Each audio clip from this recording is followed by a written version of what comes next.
Assalamualaikum warahmatullahi wabarakatuh. Selamat pagi, jumpa lagi dalam mata kuliah Sosiologi Perkotaan.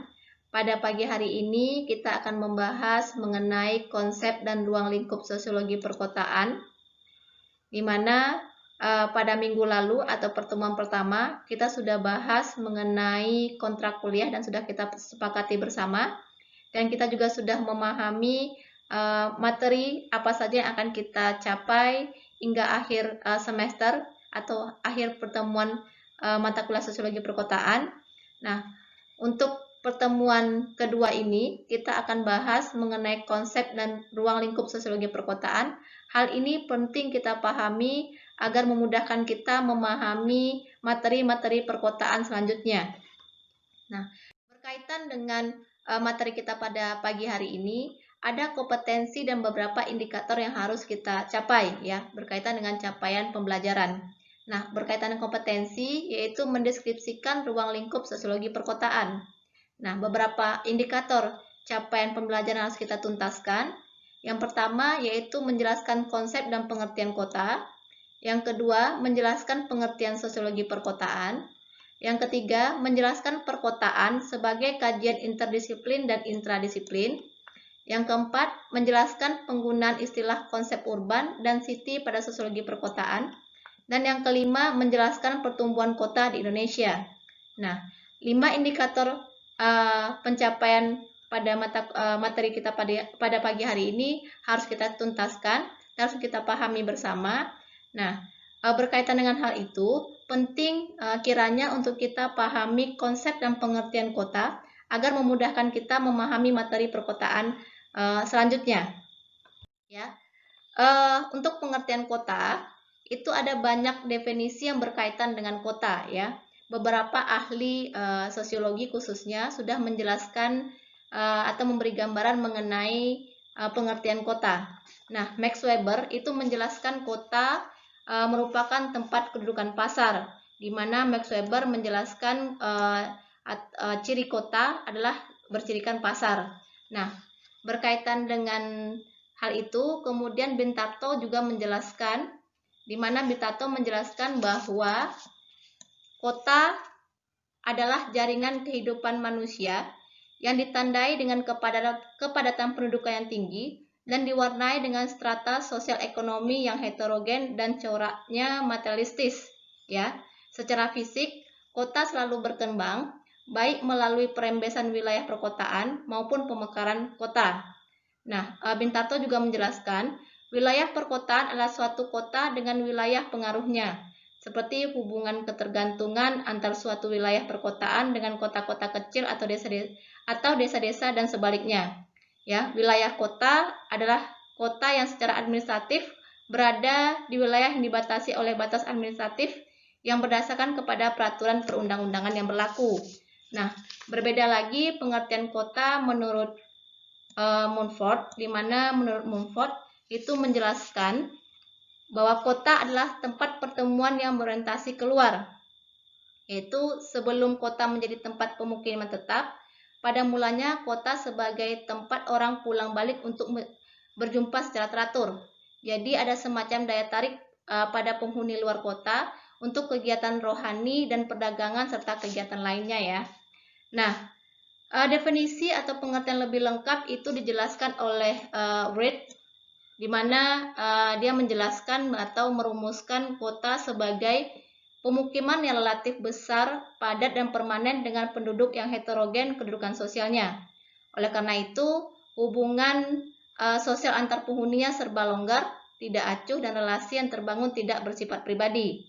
Jadi pengertian ini menunjukkan adanya keragaman atau perbedaan kelompok sosial di kota yang bias ditelusuri dalam hal lingkungan umumnya dan orientasi terhadap alam ya. Itu pengertian lebih komplit menurut Ritz ya. Jadi dari beberapa pengertian ini kita dapat pahami juga bahwa kota adalah pusat kehidupan masyarakat untuk berperilaku dan beraktivitas dalam kehidupan sehari-hari sesuai dengan profesinya. Setelah kita memahami beberapa definisi tentang kota dari para ahli tadi, tampaknya ada variasi sudut pandang definisi tentang kota ya. yaitu dari segi fisik, jumlah penduduk, serta demografisnya. Nah, kalau kita berbicara mengenai konsep kota, itu biasanya dipersandingkan dengan desa. Sehingga ketika kita berdiskusi tentang konsep kota, maka biasanya terkait pula membicarakan tentang konsep desa. Apa yang dilakukan oleh para ahli ketika mereka akan merumuskan konsep desa ya atau konsep kota ini? Jadi paling tidak ada beberapa cara yang dilakukan oleh para ahli untuk merumuskan konsep kota. Yang pertama yaitu dilihat dari perbedaan statistik penduduk ya, di mana pada perbedaan statistik penduduk ini para ahli cenderung tidak bersependapat ya, mengatakan bahwa jumlah penduduk atau warga apabila wilayah tersebut disebut sebuah desa. Namun dari beberapa pendapat yang ada, penduduk atau warga desa berkisar antara 2.000 sampai dengan 2.500 orang. Adapun sedangkan penduduk kota di atas jumlah penduduk desa tersebut. Jadi perbedaan statistik atau jumlah penduduk ini kurang disepakati oleh para ahli berkaitan dengan konsep kota. Nah, yang kedua yaitu dari perbedaan relasi sosial. Para ahli mencoba membandingkan antara desa dengan kota berdasarkan perbedaan dasar dan kualitas relasi sosial. Sebagaimana kita sudah pahami atau Anda sudah tahu mengenai tentang teori Emil Durkheim tentang relasi sosial, ada perbedaan antara desa dengan kota ya, atau antara masyarakat mekanik dengan masyarakat organik. Ya, itu dapat juga kita memahami mengenai konsep kota. Dan yang ketiga yaitu perbedaan infrastruktur sosial ya, di mana dalam hal ini perbedaan infrastruktur ekonomi, seperti halnya perbedaan statistik penduduk dan relasi sosial. Para ahli membuat perbedaan antara desa dan kota berdasarkan landasan infrastruktur ekonomi yang ada. Para ahli cenderung menetapkan ciri desa dengan ekonomi pertanian, sedangkan kota dengan ekonomi industri ya. Kalau kita lihat ekonomi kota itu lebih kompleks dibandingkan dengan ekonomi desa. Nah, setelah kita memahami konsep kota, kita akan lanjutkan untuk memahami apa sih sebenarnya sosiologi perkotaan itu ya. Jadi apa definisi atau pengertian sosiologi perkotaan? Jadi sosiologi perkotaan sebagai pendekatan sosiologis yang diterapkan pada fenomena-fenomena perkotaan. Ya, pendekatan sosiologi terdiri dari konsep-konsep, variabel-variabel, dan teori-teori dan metode yang digunakan dalam sosiologi untuk memahami kenyataan sosial, termasuk kompleksitas aktivitas yang berkaitan dengan kota. Kita tahu bahwa sosiologi itu adalah multi paradigma. Ada banyak sekali teori-teori yang terus berkembang dalam ilmu sosiologi. Nah, seiring dengan perkembangan masyarakat, tentunya fenomena sosial di perkotaan itu semakin kompleks. Nah, melalui kacamata sosiologi dengan analisis teori yang dimiliki sosiologi, kita bisa melihat atau menelaah fenomena-fenomena yang terjadi di wilayah kota ya. Itu banyak sekali fenomena yang terjadi di wilayah kota. Salah satunya berkaitan dengan kemiskinan dan sektor informal ya. Nah, memang kita akui bahwa fenomena perkota itu sangat banyak dan beragam. Hal ini tidak lepas dari perkembangan masyarakat yang selalu bertumbuh ya, dan yang dinamis. Jadi masyarakat itu selalu mengalami perubahan. Tentunya fenomena-fenomena wilayah perkotaan juga akan semakin kompleks ya, dengan konsep, variabel, teori, dan metode yang digunakan dalam sosiologi itu bisa melihat ada memahami permasalahan yang terdapat di wilayah kota ya. Nah, kita bisa ilustrasikan di sini. Kita bisa lihat bagaimana sosiologi melihat fenomena perkotaan ya. Jadi sosiologi melihat fenomena perkotaan tentu berdasarkan metode, konsep, variabel, teori yang dimiliki oleh ilmu sosiologi itu sendiri ya. Dimana kita tahu bahwa teori dalam sosiologi telah mengalami perkembangan yang sangat pesat ya, hingga saat ini untuk menjawab permasalahan-permasalahan dan fenomena sosial yang terjadi di masyarakat Dan juga tahu bahwa masyarakat itu terus mengalami perkembangan karena masyarakat itu adalah dinamis. Jadi tidak ada masyarakat yang statis dan tidak ada masyarakat yang tidak mengalami perubahan. Nah, sosiologi melihat fenomena perkotaan melalui metode sosiologinya. Kita tahu bahwa metode sosiologi itu adalah alat untuk melakukan penelitian. Jadi melihat fenomena perkotaan dari kacamata sosiologi dengan metodenya itu bisa secara kuantitatif, bisa juga dengan kualitatif atau gabungan keduanya, yaitu mixed method ya, kuantitatif dan kualitatif ya.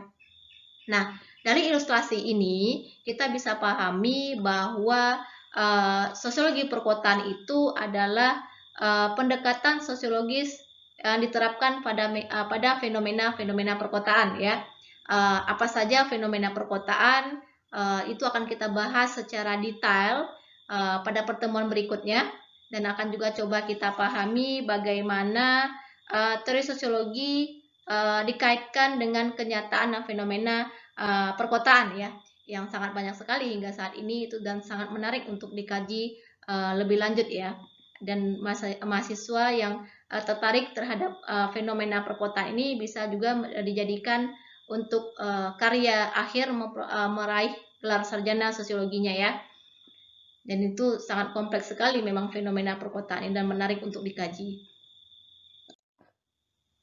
Untuk tahap selanjutnya, penting juga kita memahami perkotaan sebagai kajian interdisiplin dan intradisiplin ya.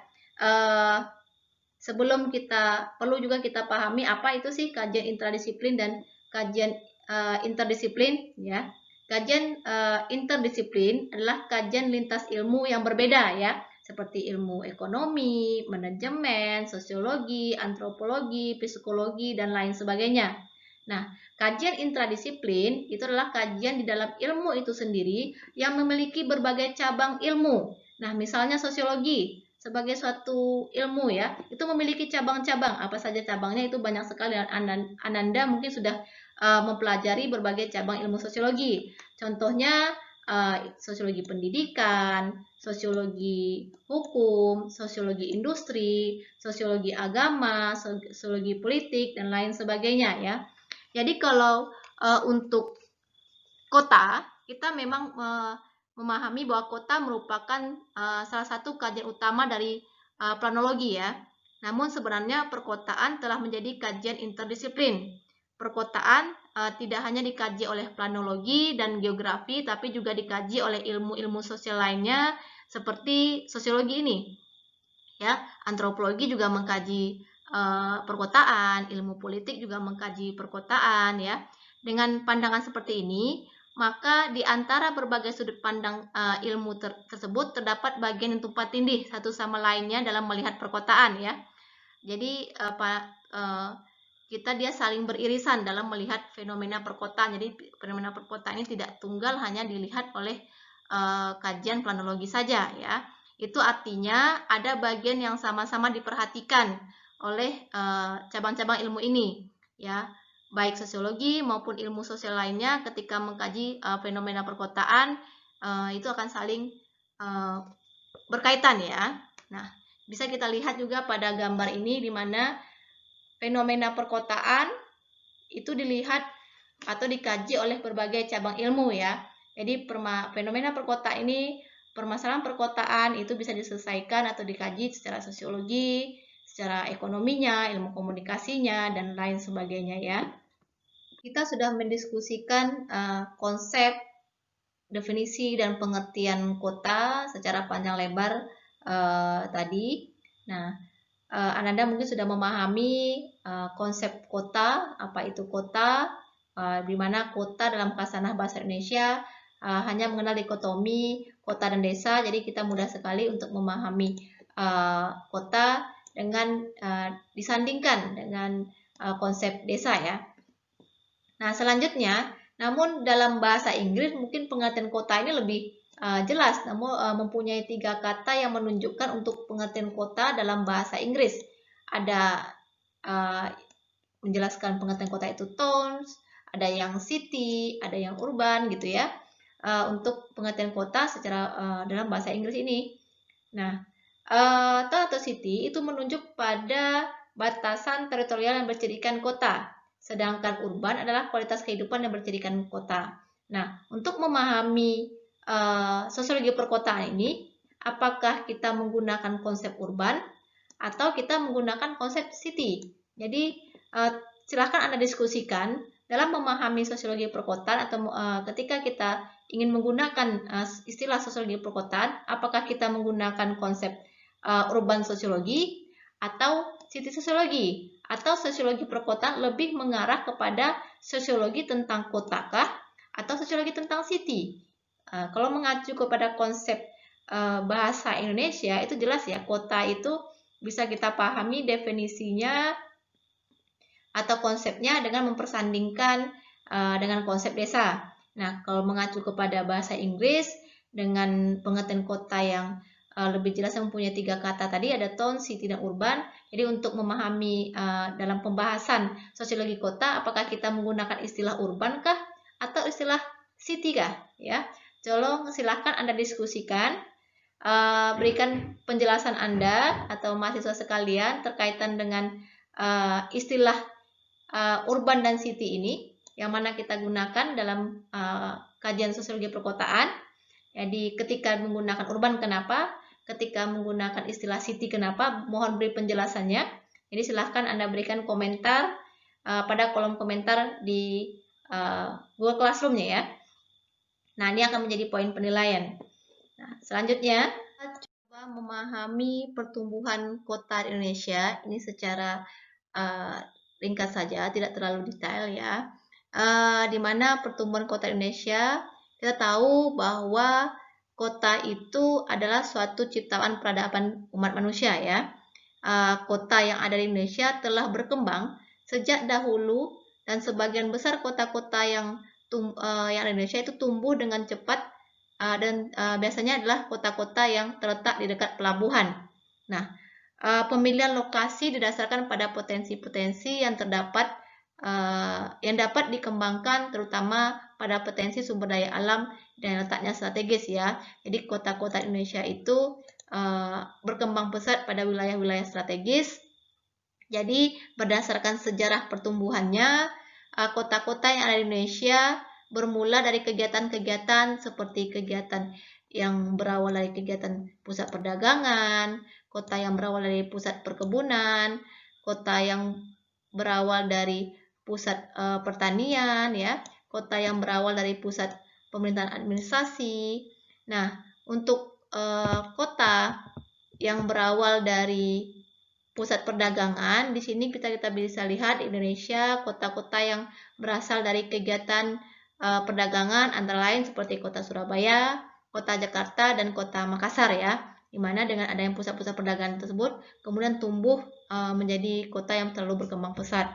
Nah, kedua yaitu kota yang berasal dari pusat perkebunan ya. Di sini kita bisa lihat bahwa pembukaan lahan baru itu untuk area perkebunan berdampak pada pembuatan pemukiman yang baru kemudian berkembang menjadi kota ya. Ini banyak sekali bisa kita lihat sekarang dengan adanya pembukaan wilayah perkebunan, itu menjadikan wilayah tersebut menjadi ramai, banyak didatangi oleh pendatang, dan kemudian dia semakin berkembang dan menjadilah wilayah berkembang menjadi sebuah kota ya. Nah, contoh dari kota yang berawal dari pusat, kota yang tumbuh atau berkembang yang berawal dari pusat perkebunan, ini contohnya adalah kota di Sukabumi, kota di Ambarawa, dan kota di Jambi, di mana dengan adanya perkembangan perkebunan karet ya.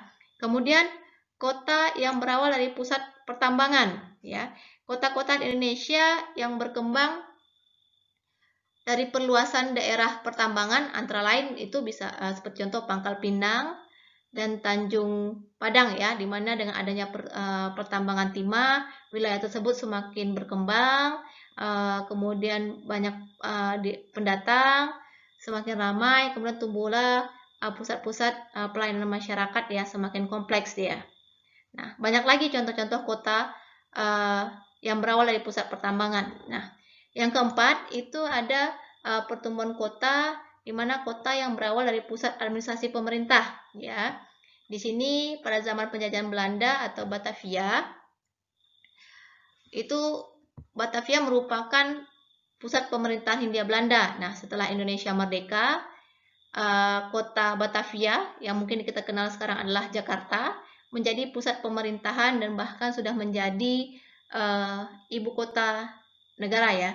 Mana Jakarta itu pada awalnya adalah pusat dari administrasi pemerintahan Batavia, kemudian berkembang menjadi sebuah kota yang saat sekarang menjadi sudah kota yang sangat besar dan megapolitan ya.